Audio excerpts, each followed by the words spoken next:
Welcome to another podcast. Assalamu alaikum. My name is Dr. Zuleyha Keskin. I'm a lecturer in Islamic spirituality. I work at Isra Academy and Charles Sturt University. And I have Dr. Omer Atilla Ergi with me, who lectures in theology, Islamic theology, and he's also a physicist. Welcome, Dr. Omer. Thank you. Thank you for the invitation again. Well, we've got a very interesting topic today, and we want to look at can we prove the existence of God scientifically?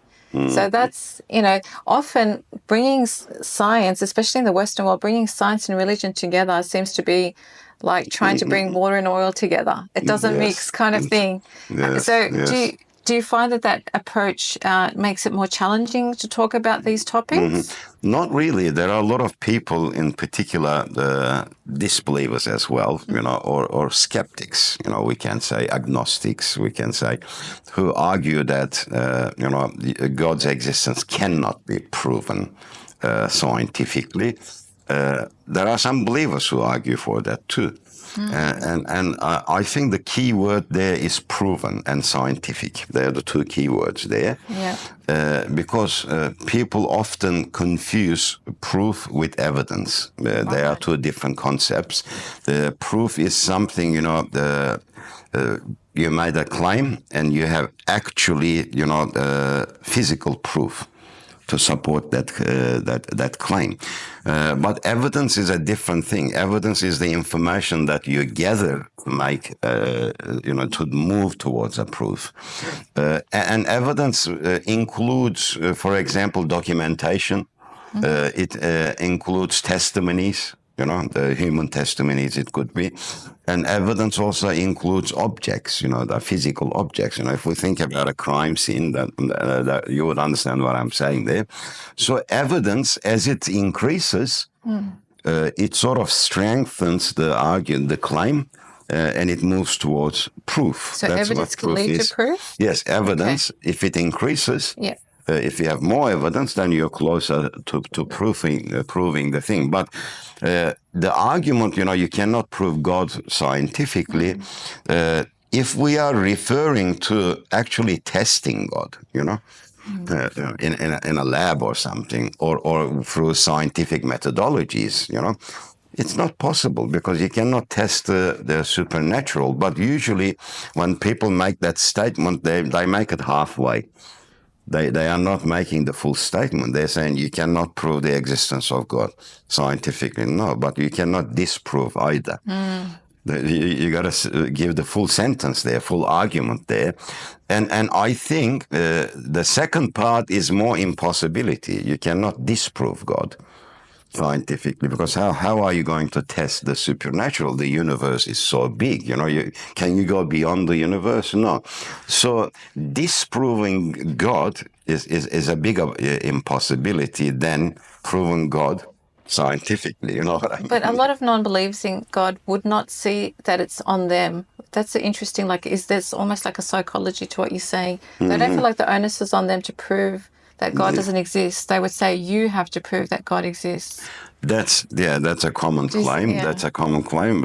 Look, I believe the burden of proof is upon the denier. Right. But they say the burden of proof is on the person who makes the claim that God exists. But the reality is, there are billions of people on earth, and for many thousands of years, people have believed in some sort of a deity, gods or whatever. If you look at history, they always believed in something. So this claim with atheism is quite new. Right. See, 1,000 years ago or 2,000 years ago, perhaps you didn't really have atheists, maybe very small numbers. Instead, they looked for alternatives, but not actually atheists. Everyone thought that there's a creator, there's an originator. Even if they're worshipping an idol, they are still replacing. Power. Yeah, they still believe in this power. And this is quite new when you look at it from that perspective, which means you came later. Then the burden is upon you because everyone already believed. Then you denying that, then you should have evidence, you should have proof to your claim. They can say, look, we don't need proof because we are just denying. We're just rejecting. Yeah, and also they'll say, well, science it wasn't so advanced 200 years ago, 1,000 years ago. Now that science is advanced, therefore They could take the Yes, you know that way. Yes, you know what that argument is really in reality. They call it the God of gaps. Oh. That is the argument, God of gaps, which means that whenever science cannot figure out something, or science has not discovered something, that gap is filled with God. That's what they're saying. Oh, I see. And they're saying, since science doesn't know, you put God there. God must have done it. There's nothing could be further than the truth, reality. Okay. Because we don't believe in a God that fills up gaps. The reality is the things that we discover through science indicates to God. It is the opposite. Because if you look at, for example, Isaac Newton, one of the most famous physicists, in contemporary time, not contemporary, but in recent times, I should say. When Isaac Newton, I'm just giving an analogy, when Isaac Newton discovered the equation for, the gravity, F equals gravitational constant m1 times m2 divided by r squared. All right, that's the formula there between two masses. He did not say, I solved the puzzle, that means there's no God. He did the opposite. He said, look, if there is a perfect system there, if the universe is working with certain laws and constants, then there is a designer. There's a great engineer, who is implementing this. It is the opposite. So it strengthens the argument. It strengthens the argument. It's not the God of gift. It's the opposite. The science actually strengthens the argument of God. That's what people don't realize. So it works the other way around in regards to that. Science does indicate to God, and I can use many, many examples in regards to this because I've argued with disbelievers a number of times, debated on this, and they said there's no evidence there, so there's no proof. And as I said, there may be no scientific proof, but there are many evidences. Scientific evidences too, philosophical evidences too, scientific evidences in regards to causality. It's there, we know, it's the law of physics. But there is very powerful philosophical evidences as well, and I gave this person an example once. I said, we live in Australia, and we have indigenous people here. They've been around for a very, very long time, 40, 50,000 years of history here. People have discovered cave paintings dating back 17,000 years. That's a long time, cave paintings. And I said to this person, if you walked into that cave and saw those paintings on the wall of the cave, kangaroos, snakes, different painting, colorful designs, I said, the evidence is very clear evidence that somebody painted those. There's no doubt about it. It didn't just happen. There is evidence, There's evidence. And another evidence is... Even if you did not see it happening. That's right? what I mean, okay. Yes. And the other evidence is whoever did that is an intelligent being.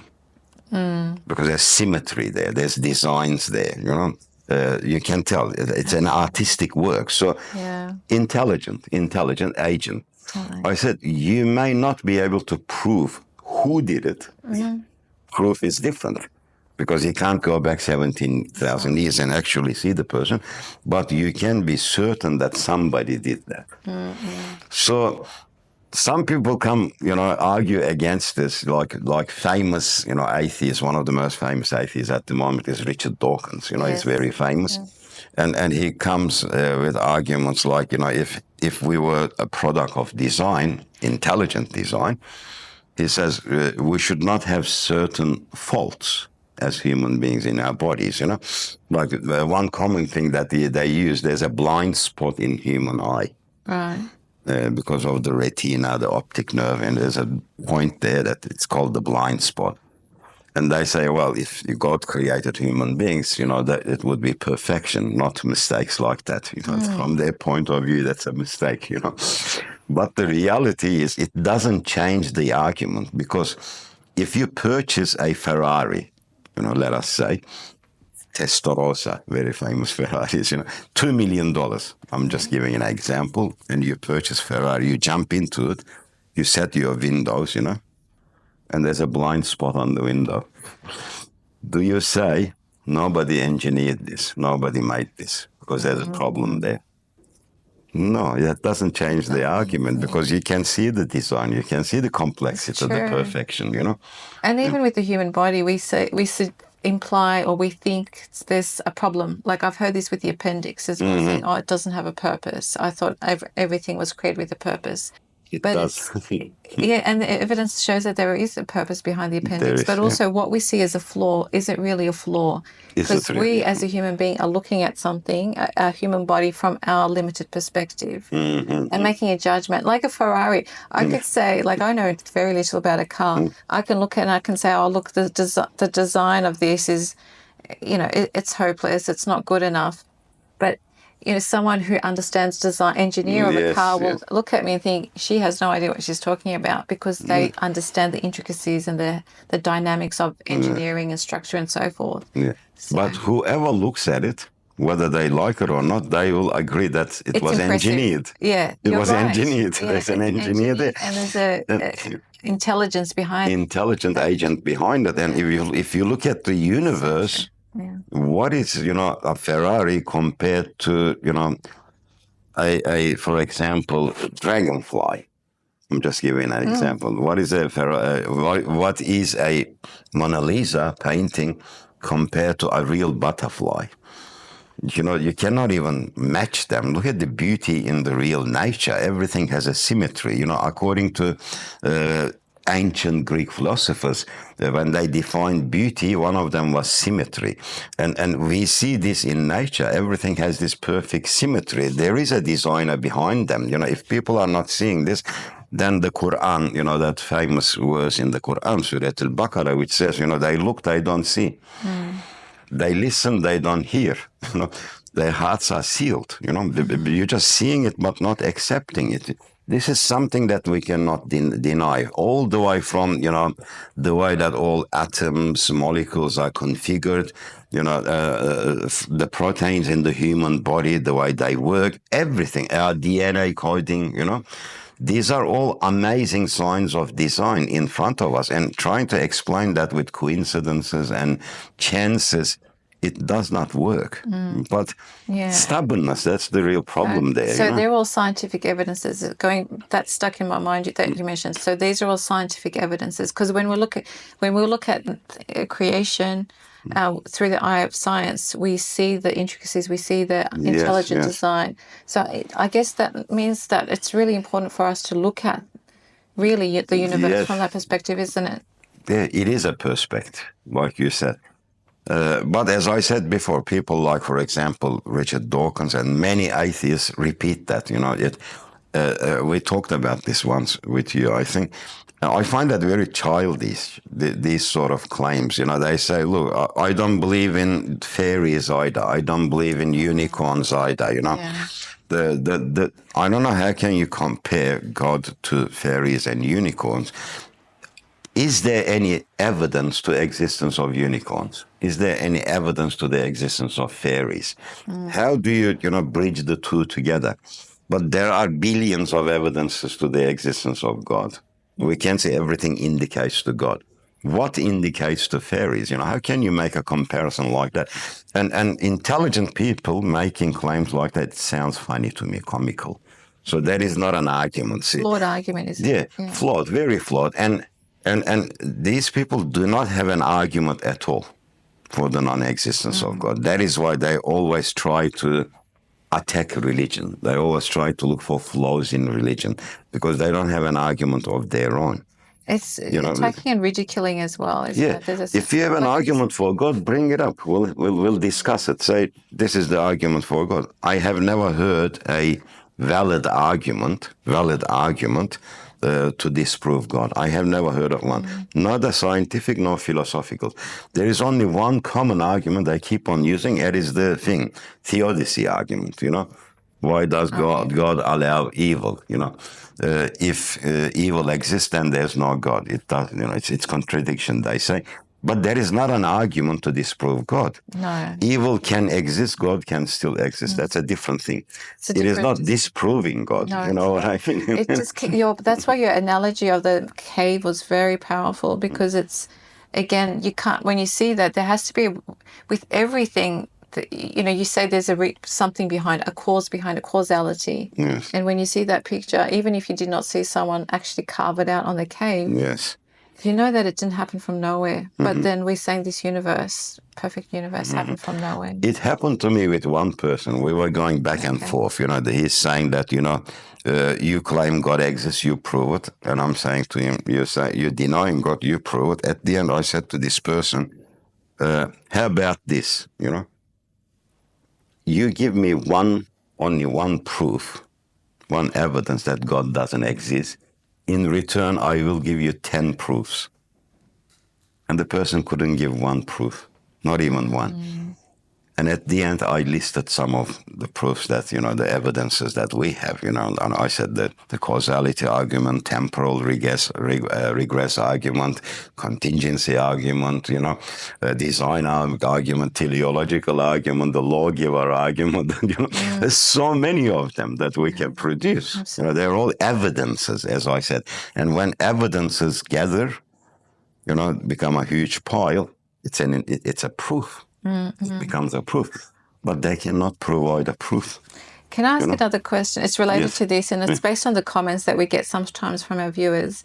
In that we're going into a lot of effort to scientifically prove that there is evidence that God exists, and some people, I see comments saying, "Well, if Allah says in the Quran that He exists, it's kind of saying, why are you going to all this effort?" What's your thoughts on those kind of comments? And we had this comment, especially with yes. Mira, if Allah says something happened, it happened. Kind of like, why nitpicking? They see it that way.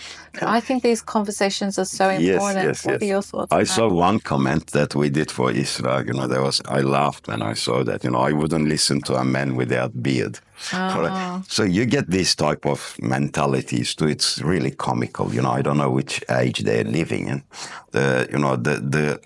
Okay, it's sunnah to leave beard. We have no doubt about that. But knowledge is not in the air. It's a very comical. So people do that a lot. You may believe, but what about all the rest of the world? Don't you care about other human beings? Especially the youth who are struggling. Don't you care about them? Don't you want them to attain salvation?